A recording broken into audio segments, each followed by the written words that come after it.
Hello, good morning mga ka-reals, good morning mga friends and kaplantitas. So ito, mag-unbox tayo ng plant galing kay Sir Bong Agbabasa from Ilocos Norte. So, sabayan natin ng kape. Ito ay variegated cardboard. Ito po, yan. Pinadala niya via JRS.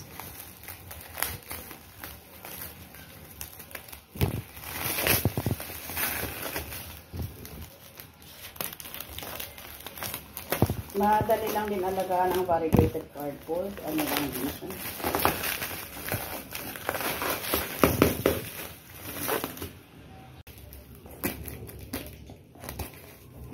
Secured ang packing. Secured ang packing ni sir.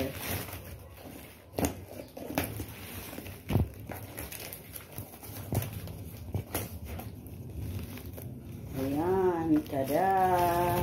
Tada!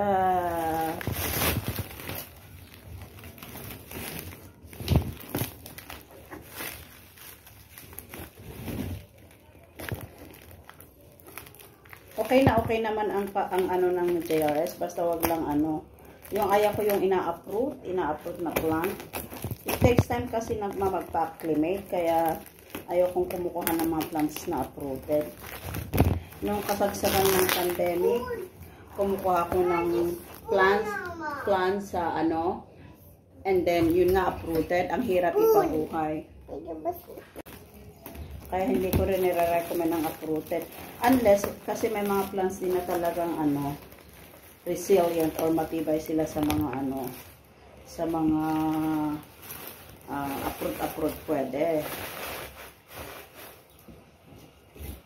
So, eto na po siya. Diba? May dalawang suhi pa siya. O yan, variegated cardboard. O diba?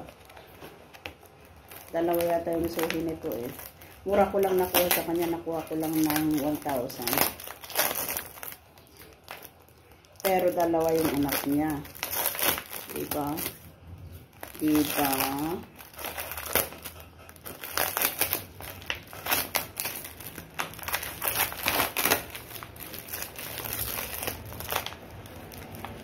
Ay, tatlo pala. Tatlo yung anak niya. Yan, tatlo yung anak pala niya. Tatlo.